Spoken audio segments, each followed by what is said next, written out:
Welcome, wrestling fans. Welcome to Curtain Jerkin. As always, I'm your host, Jacob Grondy, reporting for the Main Event Marks YouTube channel.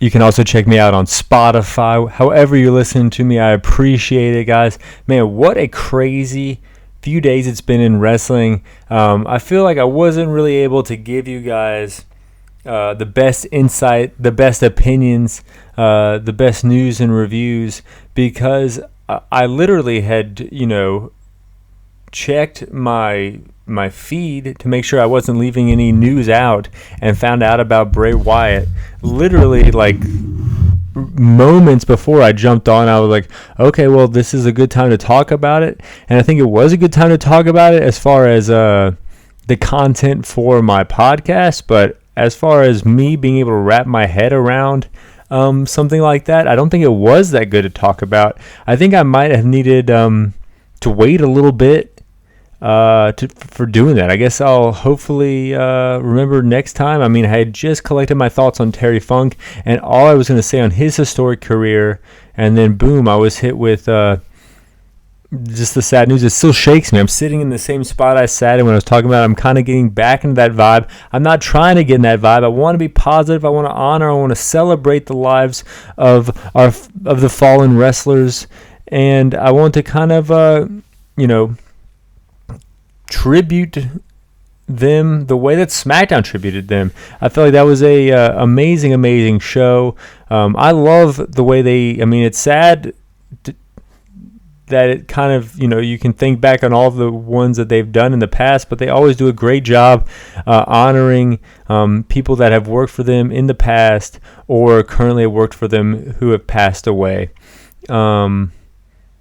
Cody did a great job cutting a promo about Terry Funk, bringing up Egg Sucking Dog. His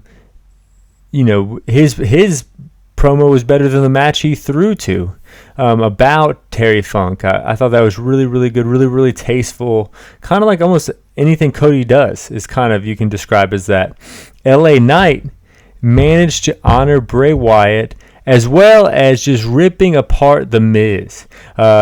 He is honestly the best part of the main roster right now, and that promo proves it. He can take you wherever he wants to take you. And of course, The Miz mocking LA Knight, dressing like him on Raw. I mean, that shit is played out. DX did it when the Nation of Domination in 1998, and it was new then. And it's been getting kind of lamer and lamer over the years. Of course, we saw Edge do it with Ric Flair famously. We saw, Shawn Michaels do it with Hulk Hogan. You just seen it a lot over the years where they'll mock the other guy. And I feel like it was kind of a one-trick pony, one-trick bag. He didn't say an insult that you hadn't heard before. But I guess it was kind of well done if you...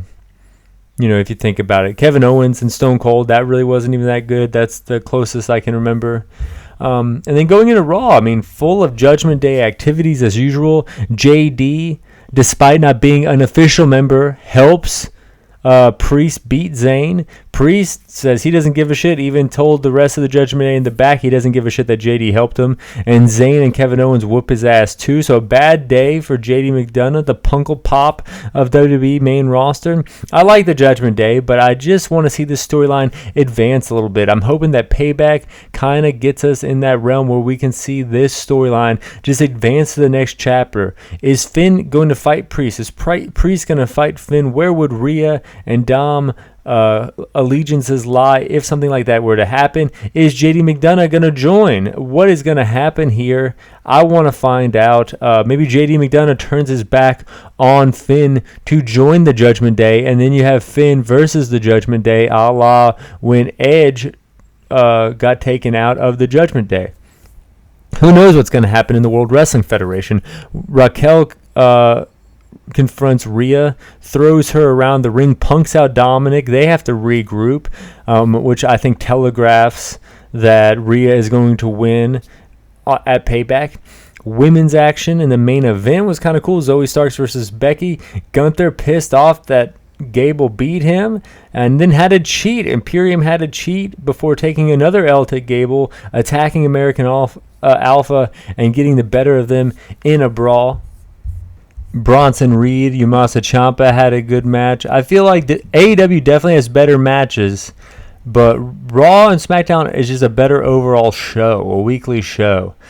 So let's just dive into Payback. The predictions are we're going to get Jimmy Uso versus Jey Uso. I think Jey Uso will get the victory there if that match does happen. But then we also have the undisputed WWE Tag Team Championship match. Kevin Owens and Sami Zayn versus the Judgment Day, Damian Priest and Finn Balor. I think shit's going to hit the fan in this match, causing Kevin Owens and Sami Zayn to retain the titles, but the real story leaving this match is going to be what happens with Judgment Day. I hope. I'm getting kind of tired of the storyline. It's dragging out. I like them as a faction. I just want to see what happens with this storyline. The Miz and LA Knight. I mean, you got to put LA Knight over. I feel like The Miz is untouchable. He can lose whenever he needs to or wants to or whatever happens with that, where you really got to capture... You got to strike when the iron's hot with LA Knight. I mean, say what you will about him. He takes a lot from the Attitude Era stars, but why wouldn't you? I feel like the same group of people that are saying the Attitude Era was better are now, kind of rooting against this LA Knight movement because he reminds them of guys in the Attitude Era, which is kind of ridiculous. I don't know what they really want or expect from their wrestling. We've been hearing for decades that the Attitude Era was better in the peak of wrestling. Here's this guy reminding them of the Attitude Era, and they don't like it either. I think LA Knight's winning this one. U.S. Championship match, Rey Mysterio versus Austin Theory. I think a lot like The Miz, you can beat Austin Theory, and you can have him win, but I feel like with... same with Rey too, but I do think that you got to put the title back on Theory, especially if you know who is coming back. John Cena coming back to wrestling this Friday. Trish Stratus versus Becky Lynch in a cage match. My prediction is this should main event the show. That's what I want to see. I feel like this cage match should main event the show. And Becky Lynch is going to give Trish Stratus her comeuppance. She's the man. Women's World Championship match, Rhea Ripley versus Raquel Rodriguez. I already told you my prediction. Rhea Ripley's going to stomp a mud hole in her bitch ass. Then we have the World Heavyweight Championship match. The Steamboat Savage is the Hogan Andre at WWE Payback. The best match on the show is the world title match. Seth Rollins versus Shinsuke Nakamura.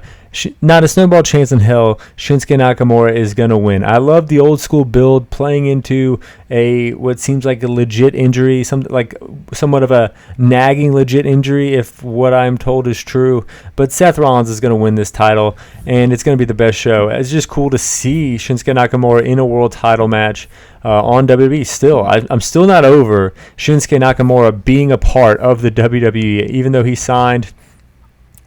he had his first match against Sami Zayn at WrestleMania 32, or the night before WrestleMania 32. So that was, what are we at? We're going into 40. So he's been in the WWE for 6, 7, 8 years now, and I still can't get over it. It's still cool. It's still cool to see the King of Strong Style possibly become the world champion of WWE. We'll have to tune into Payback and see. I'll be giving you guys my predictions of All Out later on in the week, along with the Dynamite review. But I do want to kind of separate what I'm about to talk about from my All In review, because I do think it's unfair that All In's got this cloud over top of it, this CM Punk Jack Perry cloud.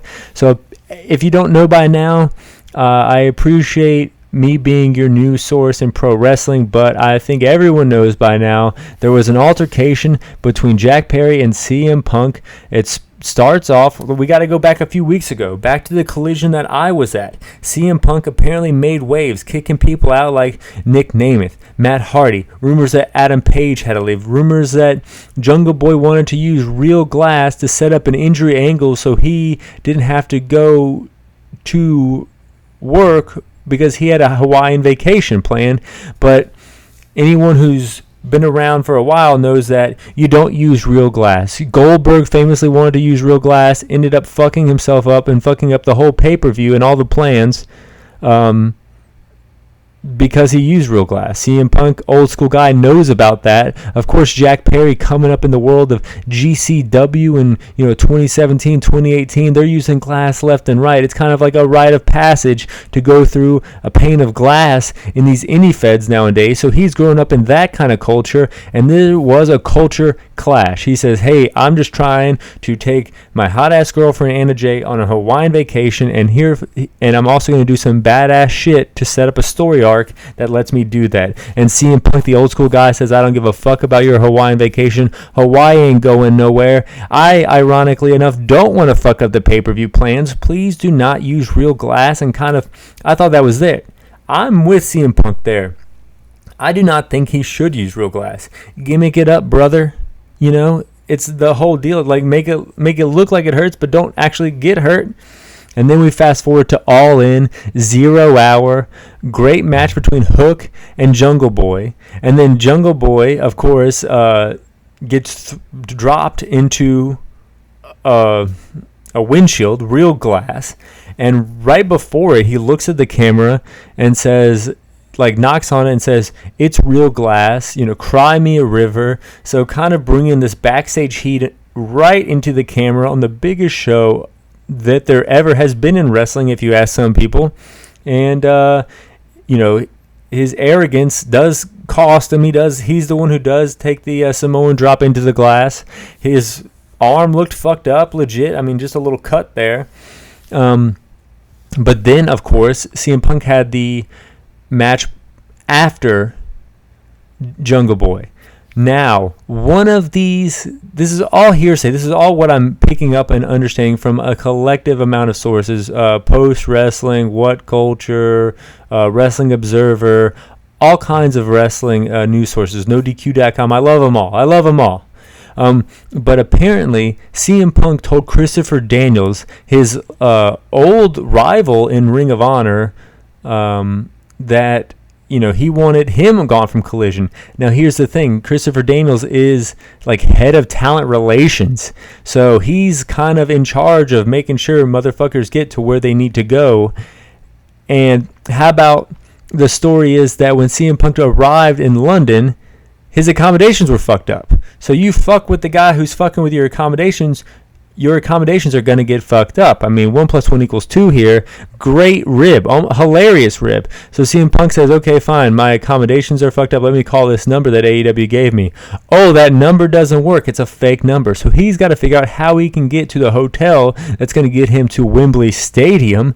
He ends up having to take the subway, and he's in there with a bunch of fans. The fans have to help him get to where he's going. I'm sure that's kind of embarrassing for a top star like this. And CM Punk famously gets annoyed by fans easily. So him in the subway I went to Atlanta WrestleMania. The subways going to the arena, going to the stadium is packed of wrestling fans. It's cool to see. It's awesome. Awesome experience for a wrestling fan. Before a professional wrestler, I've also been on Bourbon Street when Jinder Mahal walked down the street and got swarmed by fans. So as a wrestler in these situations, it's probably rough. And I believe that Christopher Daniels fucked up his accommodations on purpose because he was fucking with him at Collision a few weeks ago. I mean, one can put 2 and 2 together there. But now we're back to All In. Jungle Boy just finished his match, and apparently him and CM Punk cross paths like ships in the night. CM Punk famously, so there's 2 sides here. One says that Jungle Boy didn't break stride and pretty much shoulder bumped Punk. That's those are fighting words, so to speak.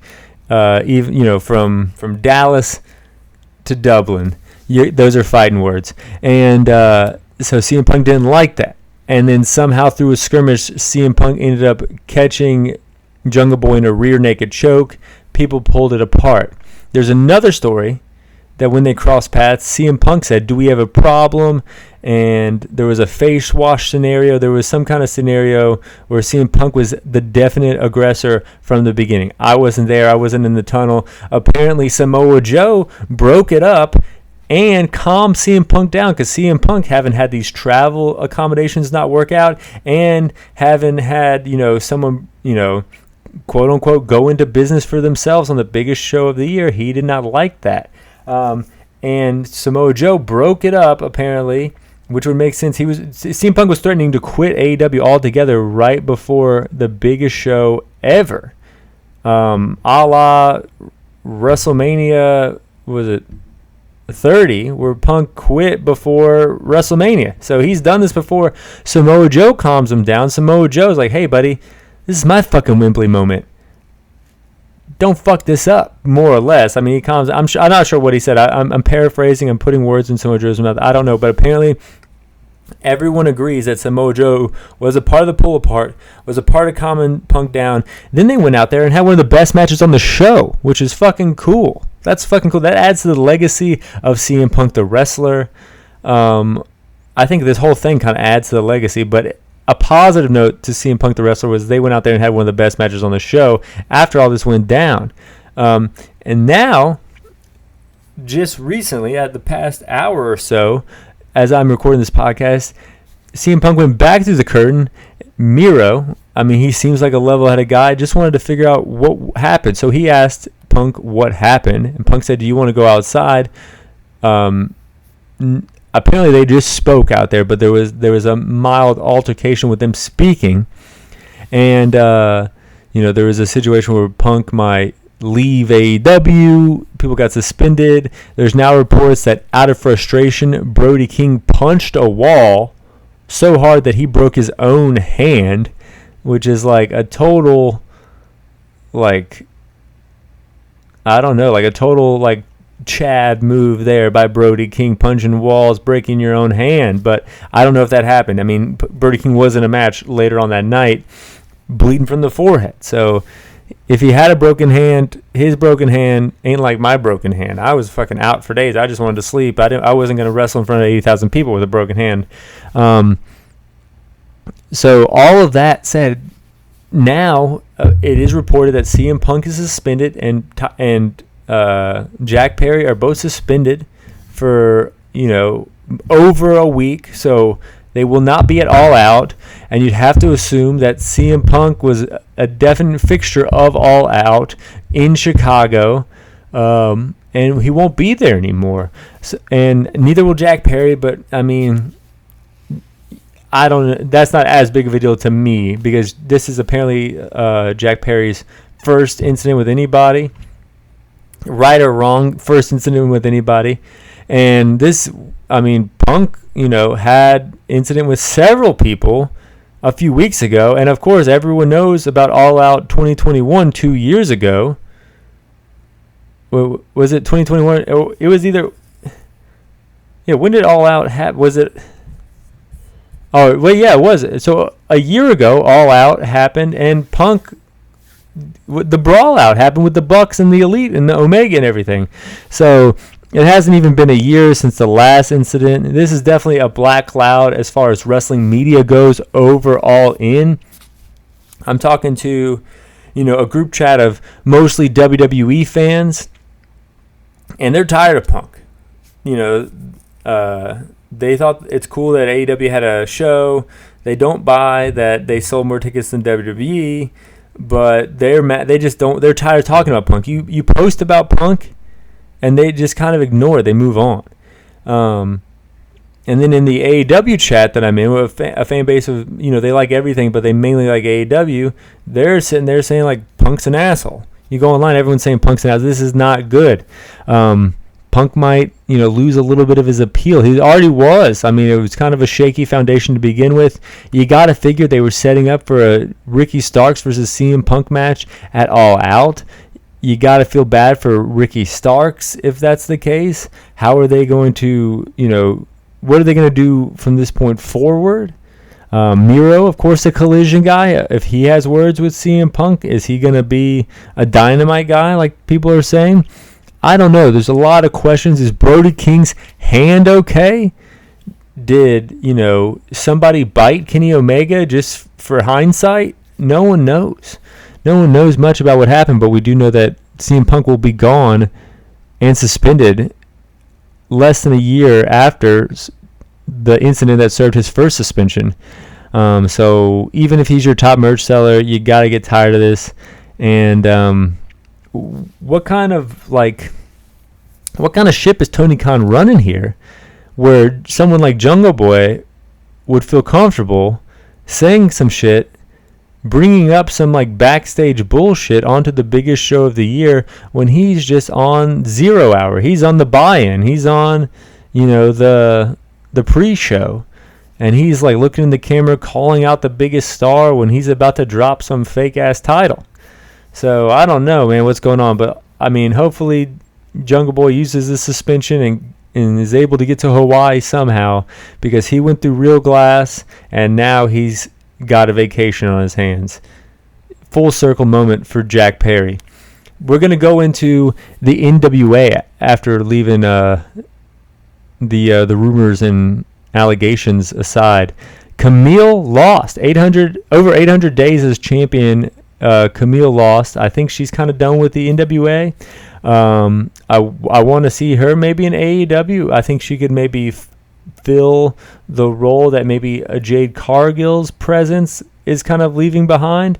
But with a little bit better wrestling pedigree, I could see her in the WWE killing it. Camille is definitely a hot free agent if she's definitely leaving the NWA. I know Mae Valentine, the backstage interviewer, is gone from the NWA for whatever. She was just a backstage interviewer, but she definitely had a presence on screen, if you catch my drift, and she was a big reason why they got a lot of mainstream appeal. She was in Playboy and things like that. So she's gone. Speaking of mainstream appeal, Tyrus, the Fox News Funkadactyl himself, or whatever. I don't know what you would call Tyrus. I would call him a bad NWA champion, or a former bad NWA champion, because he dropped the title to EC3 in I think it was a bull rope match or something like that. Say what you will about EC3, but I think he can carry the title well. He looks like a champion, passes the eye test, as they say, and in the ring he can go. He won't get tired. He won't get worn out. Kind of like Tyrus was, wanted to do. And of course, he's controversial. He had that whole wrestling promotion that was just pretty much a bunch of guys who had already been canceled for whatever reason, and maybe lost their job in WWE. So he's not shy. He's not one to shy away from controversy, but he just doesn't have this like polarizing stigma without being able to back it up like Tyrus has. So we have new champions in the NWA, which is pretty cool. Now let's go into the show of the year. I would say. I mean, I think whether you like the show or you didn't like the show, this is the story of the year as far as wrestling. Of course, WrestleMania happens every year. Wrestle Kingdom happens every year. The Great Muta's last match was really cool, but I think, it gets outshined by this show. You got to say AEW All In was the biggest show of the year. I mean, apparently it was, as far as, numbers and everything. But I would say most newsworthy, noteworthy, match quality, I would say it's AEW All In, or maybe I'm not overlooking one. But they did it. They had a stadium show. 5 years after the first All In, they're packing 80,000 people into a stadium, 10,000 comps, and 10,000 motherfuckers running the door and serving popcorn. You know what I'm saying? The stadium shows are awesome this year. Like I said, we had Wrestle Kingdom. We had Muta's last match. We had 2 nights of WrestleMania. We're spoiled here. If you like the big fight feel, 2023 is your year. Mercedes Moné in attendance. She looked good. She looked like some crazy futuristic, like hot alien, man. Her hair is crazy. She's got all these crazy clothes on. She's sitting in the skybox. It was like some Hunger Games shit. Also, she was the one who last injured Paige. So bringing her into the fold as you're bringing Saraya up into the forefront, I don't know if there's bad blood there. I don't know if we're going to get, Samoa Joe to have to pull these ladies apart. But it's kind of ironic that they're highlighting both of these ladies at once, unless these 2 ladies are mature enough to use this in a storyline, which I think they are. Hopefully they do, because there's a lot of backstage stuff that they don't capitalize on. Maybe these two ladies who are coming in from other companies are going to be smart enough to see the dollar signs and see that Monet, if you will. Nigel announcing the attendance was a cool moment to get him out there in front of that big crowd. It was a good time. Like I said, a lot of exclusive WWE fans are calling bullshit on the numbers, but the whole reason you think it's bullshit is because the company that you exclusively like bullshits numbers. So these guys are unprecedented non-bullshitters when it comes to announcing numerical attendances. Tony Khan bullshits a lot, but he doesn't have a record of bullshitting these numbers, especially by like 30,000 or so. Because I mean, they said WrestleMania 32 had 100,000 people when the turnstile is like 78 or something like that. So they got to be bullshitting the number somewhere in there. But you know what? Let's rank all these matches from worst to first, because that's what we do on this show. I think we had 11 matches. There was another match, Grado and Jeff Jarrett on the pre-show. I didn't realize there was a pre-show. When I found out, I didn't really give a shit. So we're going with just the top of 0 hour into the regular show, and the worst match on the show, Aussie Open versus MJF and Adam Cole. Good match on a great show. Building to the kangaroo kick and the double clothesline, took Fletcher's head off. Big news is no one screwed anyone over here, setting up for the main event. I thought, any kind of prediction that I had something like that happening on this match that would set up for like a storyline throughout the whole card, which it didn't happen. And then it started hitting me.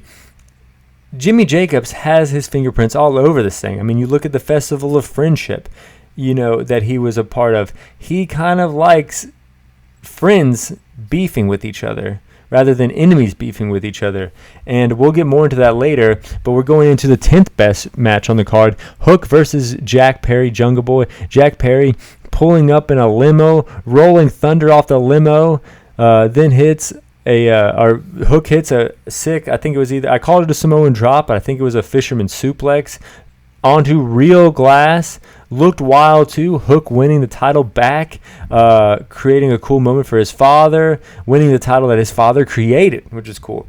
Number 9, Saraya, Toni Storm, Shida versus Baker. Like I said about the first match, good match on a great show. Toni Storm delivered the diva presence that she's been doing recently. I love this. I think it's way better than the Outcasts. Shida grinding her teeth to counter the lockjaw was cool. And then you had Saraya holding up Toni Storm in her big move as Britt Baker hit the stomp. God damn, that looked nasty.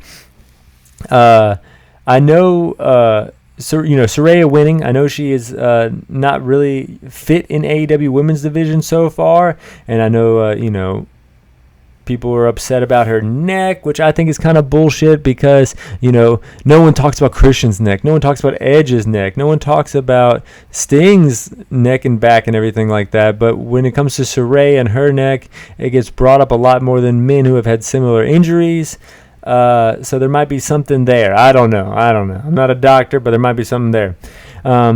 Something has to shake up the women's division. I think maybe putting the title on, the biggest star in the division might help bring it up a little bit. A rising tide brings up all boats, or whatever they say with that shit. And maybe Saraya may be that rising tide as far as mainstream appeal and mainstream eyes looking at the women's division here, especially bringing in Mercedes Moné. It writes itself. Mercedes Moné left WWE. Saraya left WWE. They both had issues with each other. They both had issues with WWE. Let's sort it out, at Double or Nothing or whatever the fucking pay-per-view is after All Out. I think it's like Full Gear or something like that. Number 8, House of Black versus The Acclaim. This match was all entrance, and I don't mind. I love the entrances. House of Black, Buddy Matthews paying homage to the fallen Wyndham Rotunda, a.k.a. Bray Wyatt with the Lantern. The lantern, the fireflies were definitely there during this. That was so cool. The Acclaimed, of course, not to be outdone. Cutting the freestyle on England was hilarious. Good ending. Mic drop. New champs. Now House of Black can go up against FTR, who they pinned a few weeks ago on the Collision that I've spoken about a lot on this show. And the Acclaimed, new trios champion. Maybe they can go back onto Dynamite. They can have cool matches with the Golden Elite. They can have cool matches with Best Friends. They can do it up. Blackpool Combat Club and the Acclaim. Maybe that could be a fresh matchup we could see. I'm just troubleshooting and fantasy booking at the same time at this point. But moving on to number 7, the Golden Elite versus the Bullet Club and Takeshita. I complained about Omega not getting a singles match, but I feel like this was better because you set up a match for All Out this way. We'll get to it. Lots of action. Could barely call it. This match was almost the longest on the show here. Got to say Kota Ibushi is missing a little something here from his DDT days, from even his New Japan days from like 3 years ago. There's something missing. First of all, the eye test. He's not yoked. He's fucking not chiseled anymore. He looks like a friend of yours that works out a lot but also enjoys eating a lot, which is cool. I mean, if that's the case, I mean, fuck it. Do your thing, man. But I don't know if a little more time off, or maybe like it's like a Saraya situation where you need about a year in to recover from taking time off. I don't know. All I know is there was no love lost between him and Switchblade. They got into it. Guns getting involved like the motherfuckers they are. Omega taking them out. Great match, but Takeshita rolls up Omega. And then, like I said, this should be the main event of All In, or All Out, Takeshita versus Omega. I mean, right there. You got 1 week to build it, and I think you've been building this one for months, so it's time to pull the trigger on this one.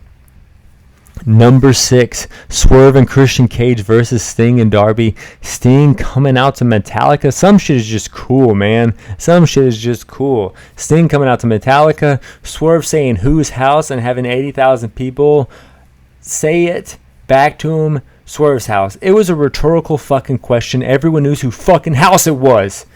Darby bumping all over the place. I feel like some matches, like how they say about some rappers and some musicians, that some people aren't really that skilled. They're just good at presenting a vibe. I feel like this match had a good vibe to it, man. The overall feel was better than just like the moves and the breakdown of the moves. Luchasaurus and Nick Wayne getting involved, and Sting and Darby getting the victory in Wembley fucking Stadium. Number 5. Going into the top 5 of this card, Joe versus Punk. Knowing that Punk just got into a physical altercation prior to this match, I said it before and saying it makes this match even better. Doesn't make Phil Brooks as a person look good, but makes CM Punk as a wrestler look great. Crowd was definitely up for this one compared to the 2 matches prior. More boos than cheers, I have to say. Joe doing his Olay kick in the soccer stadium was cool. Punk driven through the side of the table, busted open, pays homage to like an honest tribute to Terry Funk with the toe hold, and then does a joking tribute to Cena with the 5-knuckle shuffle, ending with a joke tribute to Hulk Hogan. But then Joe hulks up all over Punk, does the fun moment,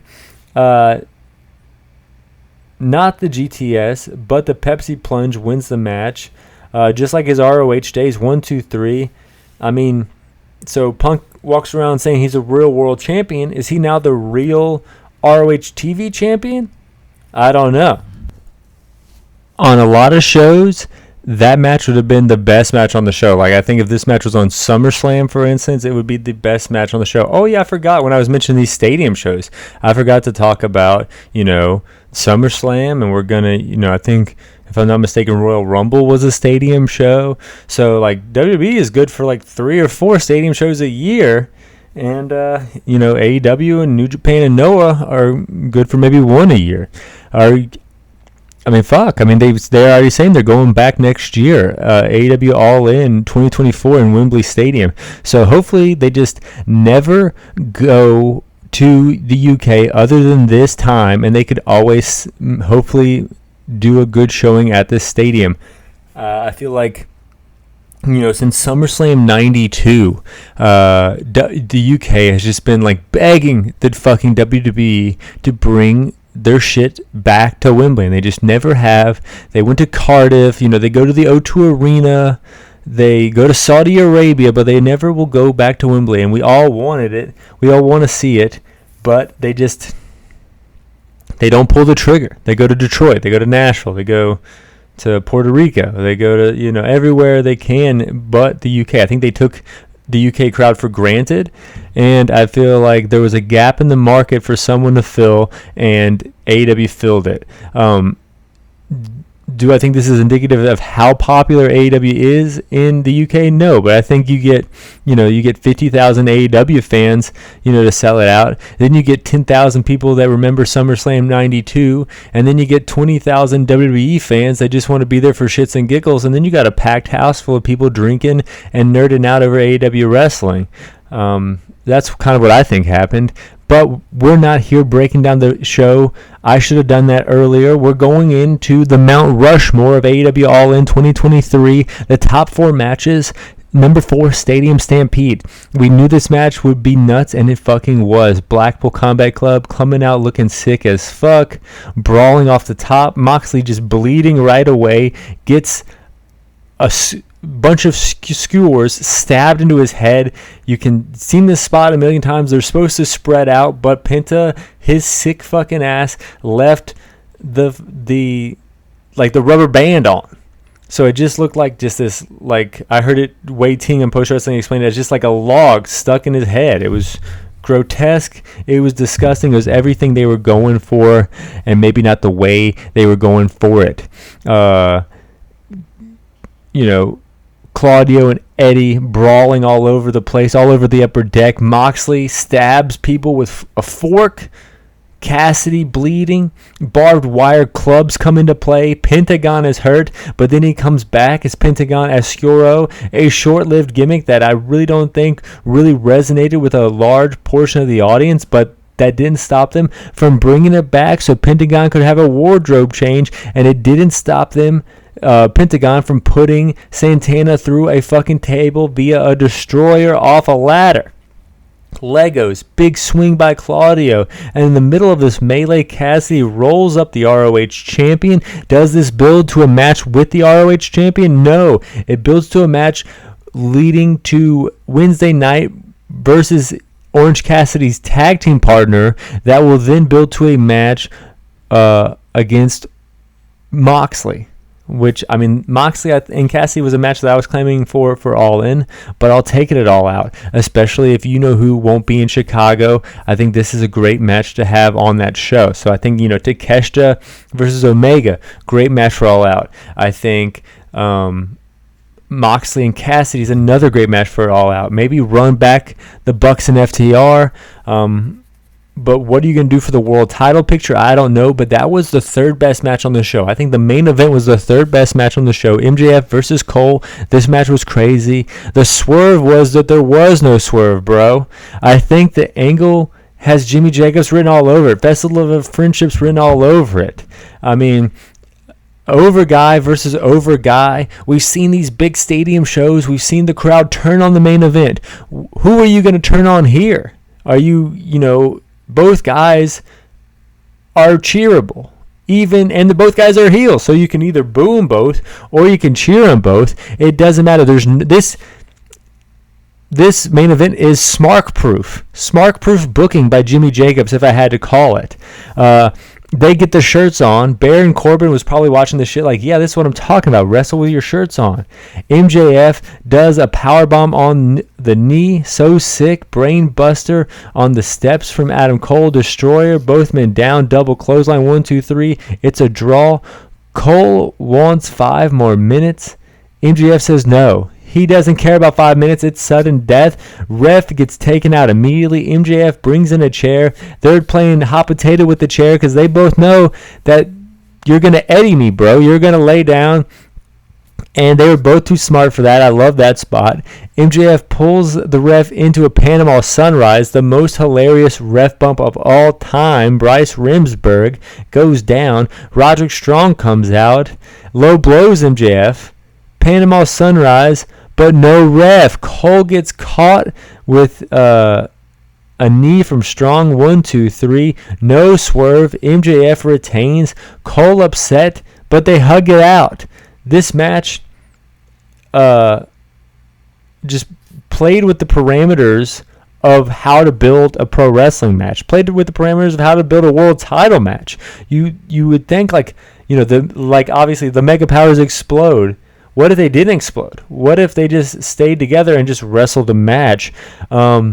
It's kind of crazy to do this. I mean, it's ballsy to pull this off. It's very skillful. It shows their skill that they pulled this off. Where they go from here, I don't know. They got to do something, but it's just kind of weird to think about. I mean, going back to the brawl out of All Out, when they were having, AEW Dynamite and AEW Collision, the critique that I had and a lot of people had was no one's going to watch a show knowing that they're all just best friends. Boy, were we wrong. Here is a main event on what is arguably the biggest show of all time. And the main event was built over these two guys being friends. And then when it played out in practice, you can't turn on this match. Like I said before, it's smart proof because what are you going to do? Go to Cole? Okay, cool. Cheer Cole. What are you going to do? Boo Cole? Okay, boo Cole. What are you going to do? Cheer MJF? Okay, cheer MJF. What are you going to do? Boo MJF? Go right the fuck ahead. Boo Bryce Brimsberg. Boo the Kingdom and Roger Strong. Do whatever you want, but the match is smart proof. This is great booking, very clever, and they fucking pulled it off. It's crazy to think about. But it wasn't the best match on the show. Number 2, Ospreay versus Jericho. Fozzy playing in Wembley, I get it, but I think it'd been cooler if you just had Wembley singing the damn song, Jericho, and a lot cheaper. Ospreay coming out in a bit of an old school look, like the classic Ospreay look. Sky Twister press. Jericho gets the upper hand. Huge German on the apron. Jericho flicking off the UK crowd. Lion Salt by Ospreay, but Lion Salt from Jericho, but Ospreay gets his knees up, is what I should have been saying. Got a little ahead of myself. Shooting star on Jericho, draped over the top rope. 1, 2, no. Codebreaker City, he has like 2 or 3 in a row. 1, 2, no. Lion Tamer. Callis gets on the apron, but it backfires. Sammy gets a shot in on Will, which, I mean, Sammy and Will, now that we're talking about, would be a great match. Jericho distracts the ref, goes for the old school Ric Flair low blow, hits the Judas effect. 1, 2, Ospreay kicks out. Stormbreaker not once but twice. Hidden Blade in there for good measure. 1, 2, 3. Ospreay gets the victory. This match was fucking great, but it wasn't the best match on the show. The fucking Young Bucks and FTR destroyed it. Best tag team of a generation. Flip a fucking coin. This was great. What kind of song was playing when the Bucks came out? I don't know. They were dressed like Freddie Mercury. I bet Emi Sakura is pissed off at this. Wheeler's in trouble with the law. Just joking. In trouble in the match. The Bucks had control. Dax with the hot tag. Suplex City. Fun split crowd here. Double pile driver. Nick gets hit with a brain buster. Gets his brain busted.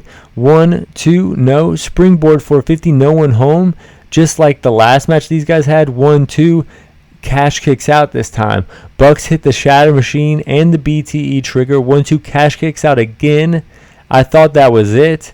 FTR hit a mid-air Shatter Machine. 1, 2, 3. FTR retain. Man, what a match. I'm surprised FTR got the victory here.